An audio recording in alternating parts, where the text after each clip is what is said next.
Live from the News Building in London, it's Never Mind the Ballots with The Sun's Harry Cole. Good evening, I'm Harry Cole, the political editor of The Sun, and this is Never Mind The Ballots, election night special, and what a seismic election night it is. That is it. After 6 weeks of campaigning, scandals, gaffes, illicit flutters, the polls are now closed and the exit poll is in. It is the worst result for the Conservatives since 1906, some are saying. They are projected to win a mere 131 seats. Labour is on course for their biggest win in history, with 410 seats and a whopping majority of 170. And what a story, the breakthrough of Reform, who are expected to win 13 seats. I'm joined tonight in the studio by a top panel. We have Piers Morgan of Piers Morgan Uncensored fame. Good evening, Piers. What do you reckon? It's an earthquake. I mean, this is a political and social earthquake for this country, the like of which I haven't seen in my lifetime. Bigger than 97? Yeah, I think it is. And I think you've got to, first of all, say congratulations, Keir Starmer, who's taken Labour from being completely unelectable under Jeremy Corbyn to becoming a party with this gigantic majority. And, of course, huge pressure on him now to deliver on the faith that the electorate has shown him. A disaster for the Conservative Party, which cannot be understated. So, whichever way you look at this, it's a seismic night. Seismic night. Sun on Sundays, Kate Ferguson. I mean, we've been around for a similar time in politics, nothing like this. Even Boris Johnson's 80-seat majority pales in comparison to what the exit poll looks like. So Keir Starmer is going to have to play with. Yeah, I mean, it's Starmer's night. We are now in the last minutes of the Tory era. The clock is ticking on it, and a new dawn is breaking. I wonder who was going to say that. Someone first. had to say it. But I mean, there's a few things to take away from this. Labour's got this whopping majority. What's Keir going to do with it? But he hasn't really told us what he's really going to do with it. The manifesto was very light. Now we're going to find out. And actually, it's his train set, right? Exactly. With this majority, you need to be coming out with policies that you're getting through. The other big story of the night, what's going to happen to the right wing of this country? Reform, 13 seats. No one was really predicting them break through that much. That is even beyond the upper echelons of even their predictions. But we can expect to see Nigel Farage MP, finally. 8th, 10th, 9th, 10th? 8th time lucky. 8th attempt. Finally being held accountable, by the way. He's managed to avoid you beat him up on for a very long time. Well, I think I'm probably responsible for him running because he wasn't running with question time and I forced him into it, and now he has to be accountable. And that's a bit long overdue, Nigel Farage being held to account now. He can't hide behind saying, well, they're all doing it the wrong way about everything.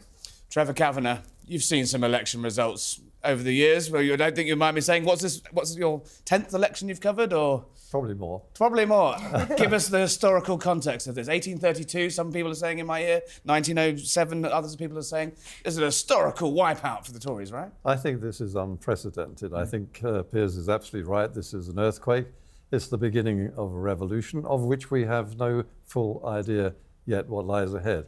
I disagree with him on the fact that Starmer has done wonders, because he's winning this not because of any great attraction of the Labour Party under his leadership. It is entirely because of the total eclipse of the Tory party. In your memory, in your career, can you remember anyone throwing away, the 80-seat majority that Boris Johnson won? I know because of COVID and Ukraine and all Partygate and things, but no party's squandered an opportunity like that in living memory, right? No, and I think it's entirely down to the squabbling within the Tory party, which will probably continue afterwards, no matter what number of seats they get. They're talking about 130 odd. The big question is who becomes the leader now? Yeah. And the other question is, what does Nigel Farage do with this genuine platform that he's now built in Parliament and will deploy? Even though it may be only 13 seats, which in fact is quite a shock, he will use this to the maximum to leverage his position. And I think that because Farage is the charisma that he is, I think that he will eclipse whoever becomes the next Tory leader. Trouble time. Scarlett Maguire from JL Partners, good evening. Welcome back to Never Mind The Ballots. You've been here actually sort of through the trenches of the last 6 weeks. A couple of points I want to pick up with you there. SNP down to 10, Lib Dems up to 61. I think there's a gain of 53 seats for Lib Dems. What beyond the top line figures? What's standing out for you? Yeah, so complete implosion of the SNP, down from 48 seats, I think, at the last election. Astonishing. So completely fallen apart, and I suspect it's Labour. We don't know quite yet, but I think it's Labour that will be obviously be the main beneficiaries of that. I think what's quite striking about the sort of headline figures, though, actually, is that Labour slightly underperformed Blair in '97. I think people weren't predicting that. Actually, people were thinking they would do slightly better. Now, last exit poll in 2019 did slightly underdo Labour's actual performance, so maybe they'll end up slightly beating Blair. You don't know. I think that's quite interesting. I think the other thing that's quite interesting as well is that this Reform 13 seats, and yes, 131 seats for the Conservative, is their worst ever result in an election since they formed as a party in the 1800s. So it is catastrophically bad. It is not. Well, exactly. So the fact that some Conservative MPs will be looking at that figure with slight relief, especially if they'd heard that Reform figure first. Now that's interesting, and I want to, as the night goes on, we'll get a better sense of how the vote shares are falling out and exactly how this came to pass. But this suggests to me a fascinating election with some really interesting seats coming up. So that 410, though, Piers, that is smaller than a fewer number of MPs than Tony Blair got, and it does look. So I'm just being told that it's actually a smaller smaller share of the vote than Jeremy Corbyn achieved. Is that something for the lefties to grab onto? It is, but just to counter what Trevor was saying, I don't think this is down necessarily to Keir Starmer's fantastically charismatic personality or any great policies. I agree with that. However, would Jeremy Corbyn have ever come close to anything like this, whatever the Tories have done? He had 2 goes at it. No chance. So I think in terms of how he has made the party more electable, moving them more to the centre, taking positions on things like Israel, very contentious for much of his party, quite courageous decisions as a leader of the Labour Party, actually. And the big question for him now, the fundamental question, is, as you said, we've seen so little meat on the bone of what their policies are actually going to be. We already know they've ruled out 2/3 of most of the tax revenue streams. So they're going to come after the rich, inheritance tax we're hearing, VAT and independent schools, all that kind of stuff. You can kind of get away with that if it looks like you are genuinely improving the lives of everybody else. But if you're not, and you're whacking the middle classes and the rich, then it could all unravel quite quickly. So a lot of pressure now on Labour and Starmer to actually show us they can improve us. And he does go into Downing Street and will go into Downing Street as the most unpopular leader of the opposition ever to make that jump in the history of polling. He's 52% of the country, according to YouGov and Ipsos, both think that he's already doing a Horlicks of it. How do you think he overcome, is it such a big majority he can just swing around and do what he wants? Or does he have to start slightly, look at that reform number, does he start having to rebuild the country in this? I mean, what Keir needs to do, really, is show improvement on public services. But there's no money there. There's no money, and obviously the IFS and other economists have said they were hiding the truth in their manifesto, not coming clean with us about how much money it would cost. How are they going to raise that money? What taxes will it mean? That could be hugely controversial. But Labour have got this majority of True. Labour are going into power tomorrow because of the state of the public services, as well as things like the Tory civil war. And it's that he needs to rebuild and show, I think, improvement on. I think that will be the key test for him. Trevor, exit polls. You've been around for a time when exit polls have got it wrong, right? Even if it's within, we'll come to Scarlett this one in a moment for the defence from the pollsters, but would you be betting on, would you be worried that some of this might be wrong? Or how much credence do you give to exit polls, having gone through 92, 2015 and other times where it was wrong? Yes, indeed. And the Labour Party has been warning with genuine, real fear that it might be wrong right from the beginning. I mean, Peter Manson and Tony Blair have been warning that there could be a hung parliament. Well, that was a few months ago. Things have changed. But the dynamics of this particular election, with reform suddenly being the catalyst for more change than, in fact, Labour is indicating, I think that's where the pollsters cannot quite gauge where these votes are going to fall in the final analysis. So I wouldn't be surprised to see some differences in the final as a result. One thing, Scarlett, we have seen, no one was calling 13, and correct me if I'm wrong, but no one was calling 13 seats for reform. That is way beyond their expectations. And lots of people last week, especially, I know it tightened towards the end, but a lot of these MRP polls, we kept seeing MRP after MRP were showing Labour on a lot more seats than that, and the Tories into 60, 70 seats.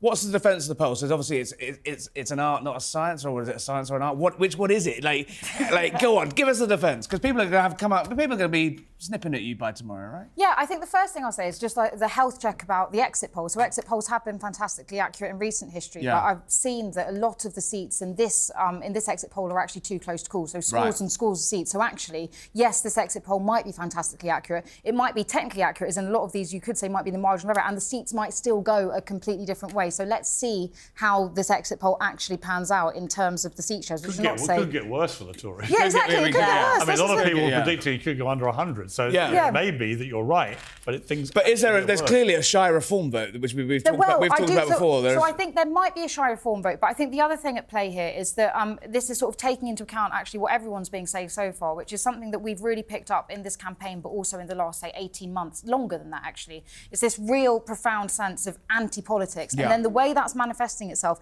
in this election is fascinating, and it means that several of these seats, tens and tens and tens of them, are going to be three-way marginals between Labour, the Conservative and the Reform Party. That's really hard for pollsters and for models to gauge on a seat-by-seat basis. And that's part of, I think, the issue here, where you're seeing that it does look like the polls have underpriced the seat count that Reform will get. But also, people didn't know how efficient their vote was going to be, how evenly distributed it was going to be. There was no seat history of Reform, but let's see. But on those numbers, we're expecting to see what Richard Tice, Lee Anderson, presumably safe. Seats like Great Yarmouth coming into play. Yeah, maybe Great Yarmouth, maybe Basildon, Bickerelly. Was that the right way around? The one Richard Holden standing in. Yep. I think one pollster had Victoria Atkins losing her seat to Reform. So she's talked about Tory as a Tory leader contender. Yeah, let's see. Piers, obviously it's Keir's night. There is no denying that. Time for a new manager, as some people might say.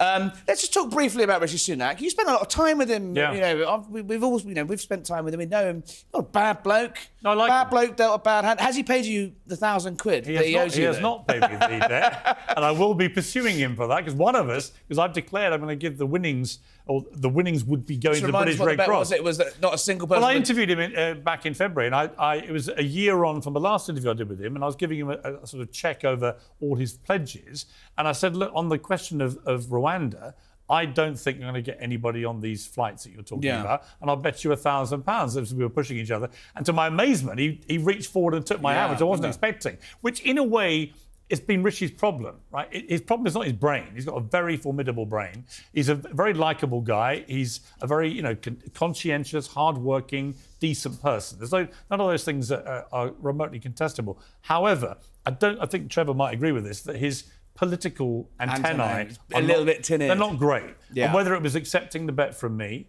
whether it was coming home from D-Day early, whether it was doing the launch in torrential rain and looking like a drowned rat. That feels rat. about like 6 years ago, not 6 weeks. I would also say that he's been very poorly advised by his team, because a proper team wouldn't have allowed those things to happen. So the campaign was bedeviled by self-harming, which was a big shame for him. Was he cursed, though, really, from the start? Could anyone have held that? Tory? I think no. I think he inherited one of the great hospital passes. I think the damage was done by Boris Johnson. I think you can chart the downfall of that massive majority to Partygate, where the British public thought... And remember how damaging the lockdowns were, how people were feeling isolated. They couldn't see relatives as they were dying. Yeah. I think the fact that Boris Johnson and his cohorts were seen to be applying draconian rules to the public and not abiding by themselves, that was the beginning of the breakdown in trust. Yeah. Then you add Liz Truss to the mix, who basically tried to bankrupt the whole country in 44 days. And then by the time Rishi Sunak gets the baton, in Olympic terms, we've got Olympics coming up in Paris, the baton was dropped before it even got to him. So I have a lot of sympathy for him. I think he's a decent guy.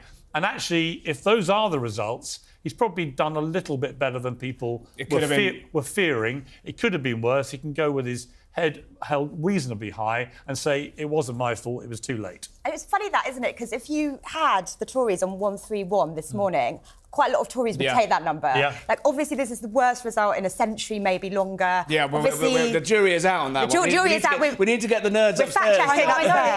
What did you want to know? Whether it's the worst ever result for the Conservatives? Yeah. It is. That would be the worst. Since the early 19th century, I think, right? Astonishing. Well, we can talk about the Tamworth Manifesto in the pub later. 1832 for Great Reform Act. The 41 split, I think, was actually worse than that, but never mind. Trevor, just quickly on Rishi Sunak, you know him well, a cursed man. What will the legacy of Rishi Sunak be? And do you think he'll be wheels up to California by tea time tomorrow? Well, I certainly don't think he'll be a Conservative Party leader beyond Yeah. that. Where he goes after that, if he holds his seat, of course. Yeah, he is projected to. I can tell you, he is projected to hold his seat. I think he will. But Grant Shapps sounds like the biggest casualty of the cabinet so far on those numbers. Wow. The Defence Secretary Grant Shapps in Welwyn Garden City. Yes, good memory. But picking up on what Piers said about Boris, I agree totally with this, that Boris actually blew everything. He had everything at his feet and he just let it go. And it wasn't just Partygate, it was his attitude to the whole issue of take back control, which he didn't do. And the idea that he's going to come back in a year or two and rebuild the Conservative Party as an opposition leader, that's not his style. So forget about that. I think that we are looking at a parliament in which Nigel Farage will run rampage. And he's up against a very wooden Prime Minister in Keir Starmer. And he's not a happy bunny in the chamber. His PMQ's performances aren't great. He's very thin-skinned. Very loyally. Touchy. Doesn't like being interrupted. Easily So now I'm bruised. interrupting you. Yeah. Exactly. But this is where Farage is going to... as an MEP, he really set the fire alight in Brussels, and that's what he's going to do in Parliament. Guys, we're going to pause there for a second because we're just in, hot off the press. This is the first edition of tomorrow's Sun. Britain sees red. Starmer on his way, but again, slightly, if I say so myself in my byline on it, I think it captures that idea that we were just discussing, Piers, that actually people are naffed off with the Tories. There's not a huge amount of enthusiasm about. I can hold it. Here it is. There is the front page. Britain sees red. It is as much an anti-Tory vote as an endorsement for Starmer. The only thing I like about that front, the only thing I wanted to have Ed Davey in his swimming trunks, but I was overruled. It's a powerful front page. The thing I really like about it, as I can say, is that Keir Starmer is a massive Arsenal fan like me. And Arsenal have come up short twice now in the last 2 seasons. Is this a sign that Britain will be seeing red, not just politically, but also with a football team called Arsenal, which the Prime Minister supports? To torture that analogy, he got all the way through the season ahead and he didn't falter at the last minute, he showed Mikel Arteta the way to hang on in there and get a result. We're going to stop there because that is the extent of my Arsenal and football knowledges. Kate, what happens next? Walk us through the next 24 hours. You, I hear, I'm exclusively told, are going to a party tonight. I'm off to a party later, and it is going to be the Labour victory party. So things can only get better. Things can only get better. Mandelson. Well, it's at a secret location somewhere in London. It's a very new Labour location. It's a very new Labour. It's going to have new Labour vibes. Lots of boys in blue suits, lots of kind of champagne popping, I imagine. And I'm sure a note of triumphalism. By the way, you can't blame them. No, I mean, Keir Starmer, like I say, he's brought this party from absolutely dead on his knees under Corbyn to become the winners of probably the greatest election win of modern times. It's pretty extraordinary. Also, it's not just 5 years ago of Corbyn. Go back, 3 years ago with the Hartlepool by-election, and Keir Starmer lost that by-election. Boris was in his zenith, and he considered resigning, and now he's leading them to this historic his strategy, victory. though. I mean, whether you agree, Trevor, but I just felt his strategy was don't scare the horses and the children. The Mingval, don't do anything to upset people. And the other person who deserves some credit, I think, in their mix is Rachel Reeves. A lot of business people tell me they've been very impressed by the way she has come and courted them. She's sat with them, and they trust her. Now, whether she can deliver on the promises she's made them, we'll wait and see. But I do think that he's got some people in that team that have been quite impressive, and she's one of them. Trevor, do you think they're ready? They've been out of power for a long time. They're relatively green. There's very few people. I think Yvette Cooper is one of the very few who even served as a minister, potential now Home Secretary by the morning. Do you think they're ready to deal with the facts? Our borders are still broken. There is still no money. The last Prime Minister to bet the house on growth was Liz Truss, and that didn't show up in the 49 days she had. Are they ready, or could this go south pretty quick? I think it could, and the reason is that this is going to be a very large majority, and large majorities are a problem for leaders, especially in a party which, despite the fact that they've united behind Keir Starmer over the last few months, they are very divided in politics. There is a very strong hard left component to the Labour Party, and they will see this as an opportunity. The other point is that there will be a move to spend a great deal of money on green issues. And that 28 billion that they sort of shelved and said was only going to be 5 billion, they're going to have to find that money. And I think that that's where an awful lot of the tax revenues, which will hit our readers hardest. Yeah. The road mileage charges. Well, don't you dare put up fuel duty, Keir Starmer. If you're watching, I know you'll be watching this. He will be watching. Of course he will. Do not put up fuel duty. That's just that would be a one road. I don't think that he would hesitate. You think? You think he will put it up? Yes. We're going to have to dust down the campaign. They've got to raise money. Yeah. You can have a campaign, but he's got a majority. Yep. And a big majority. To come back here, and I'm going to bet you on that. Whether we will be fighting the fuel duty. We had 14 years, I think, Yeah. a single rise of fuel duty because of That's exactly the reason why it will go up. We can talk about that. Scarlett, just quickly, what are the biggest issues that he has to hit first? Obviously, he's about to fly to the new Prime Minister is going to fly to NATO next week. He hasn't pledged to raise defence spending to 2.5%. That's not really something that cuts through with voters, really. What are the three things that the Starmer agenda needs to hit the ground running Monday morning when they all come back to Parliament? What are you expecting to see, and what do people want them to see? I think they're two different things, actually, because I think, firstly, what we're expecting to see, I think, is a certain amount of under-promising, as in, because they're... We got used to that during the election. Exactly. Yeah. Well, It could be quite a tedious couple of weeks. Yeah. But in terms of the things that I think voters want to see from the Labour Party, I think actually first and foremost is answers and solutions for the NHS. Now, that is a very big thing, and we've actually talked about before how they're not saying actually a huge amount about the NHS, which is surprising given what natural territory is for the Labour Party and what weakness it is for the Conservative Party. Answers on the NHS, promise on the economy. I don't mean making promises, but signs that people are going to feel a bit better off at home, that interest rates might start coming down, that bills are going to start. He could end up with a sort of golden next year. If by hook or by crook we win the Euros, interest rates come down in August, September. Legal migration is forecast to fall pretty spectacularly already in terms of by the autumn, and a couple of weeks of rain in August, and the boats might stop. It could be a summer of love, couldn't it? It could be, but one thing I will say, and especially on that immigration on the wacky point. back. I may have had a small glass of rosé. Yeah, but I think the immigration point is a good one to finish on, actually, because I think Keir Starmer in this Parliament, especially because if reform, they're on 13 seats, I think everyone's expecting. We've been expecting Nigel Farage to win Clacton for a long time. He will be in Parliament. Keir Starmer, reform isn't just going to pressure the Conservatives. It's not just going to punch a Conservative bruise in the next Parliament. It's going to be a problem for Keir Starmer too. There are plenty of voters that have followed the Lee Anderson journey, Labour, Conservative, exactly. And now reform. And this is something that Keir Starmer's going to have to grapple with too. So that's going to be really important. So really just I think by my maths, if reform of 13 seats, what I was looking at many spreadsheets today, he's going to take some of those off of Labour, right?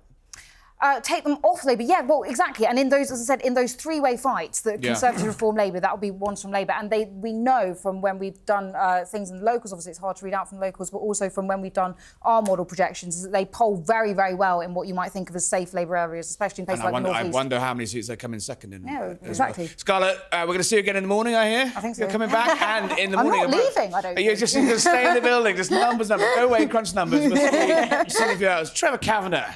You've covered many elections. A little birdie tells me this might be the last one. Yes. No. Wow. No. Sadly for me, but agreeably too for me, this is my last. It's a decision I took a couple of years ago. I discussed it with our brilliant editor, Victoria. Yes. And I decided that I would go at this election. And frankly, I think that this is exactly the right moment for me. A little earlier than the election, perhaps being a little earlier than you hoped, though. No, I'm perfectly happy with this timing. I feel that at my age, which is the same as Joe Biden's, it's time to say goodbye before someone says goodbye. Well, you are the But isn't that fascinating? Exactly. Listen to articulate, eloquent, smart, on-point Trevor, who has always been that, by the way, compared to Joe Biden. Exactly. They're the same age. The ideological and spiritual godfather. One of the greats, by the way. Of the Sun newspaper. If I could say, I worked with Trevor many years ago on the Sun in the late 80s, early 90s. He was brilliant then. He's remained brilliant. One of the true greats of Fleet Street. So it's a momentous day for the Labour Party. It's actually a momentous day for Trevor, for the Sun, and for Fleet Street. Trevor, we couldn't be proud of you. Thank you for coming today. In this. Well, I think we know Keir Starmer's watching, but I think his first act should be a peerage for Trevor Kavanagh, Lord Kavanagh. Lord Kavanagh. Oh well, yeah. No, I don't know about that. I don't think that policy is going to happen. They can make 80 is the cut-off point. Make an exception. We'll make an exception for that, and maybe an earldom, something a bit more. Can't be big. You can't get be president of the United States. Yeah, run for president. Yeah, you versus Boris for president of the United States. Kate, enjoy enjoy the party. We're going to see you Thanks. again in the morning. You're taking the camera. We're going to have what? Can we couple get bottles all of the Bollinger. inside gossip of Labour partying the night away? Our new socialist overlords. Yeah, Tremendous. welcome to the new And era. you have two hopes to see me at 8 a.m. No hope and Bob hope. So, thank you for having me. Piers- Very strange to be sitting here No, as well, your but guest on your show. especially on a day And when- I can't help but just note that you've become very showbiz looking now. I learned from the best. The smart suit, the slick hair. You're no longer a grubby Fleet Street Well, cat. Look at you. one day maybe I'll have 3 million YouTube subscribers as well. We as did you've get hit to that today on Congratulations. Piers Who's Morgan coming up Uncensored. next week? You're going to try and get Keir Starmer on there? Yeah, we're going to try and get Starmer. He's avoided me while he was Very while wise. he was trying to be Prime Minister. Now he is Prime Minister. Maybe he'll come back. I've interviewed him many times. He's a good guy. I think we've got a good, solid man in charge. It may not be the most exciting, but I think after Boris Johnson, we could all do with a little bit of, Britain you ready know for- what? Britain ready for boring? Actually, it might be ready for just steady as we go. Yeah, actually. But we'll all do our best, I'm Won't be sure, boring with along Nigel. this panel to make sure it's not as boring as it is. Guys, thank you. Let's go and crunch some more numbers. We're coming back in the morning, but thank you very much. That's this for now. We will be back at 8 a.m. for all of the results. Scarlett's going to go away and look at the spreadsheet, tell us all those swings. She's going to have graphics. She's going to have a big giant wall. Don't be silly. It's going to be good. Kate's going to be live from the party. Jack Elson will be at Downing Street. Everyone's going to be able to. You will not want to miss it. 8 a.m. Remember, subscribe, youtube.com/SunElection. You will not miss a thing. Thank you very much and good night.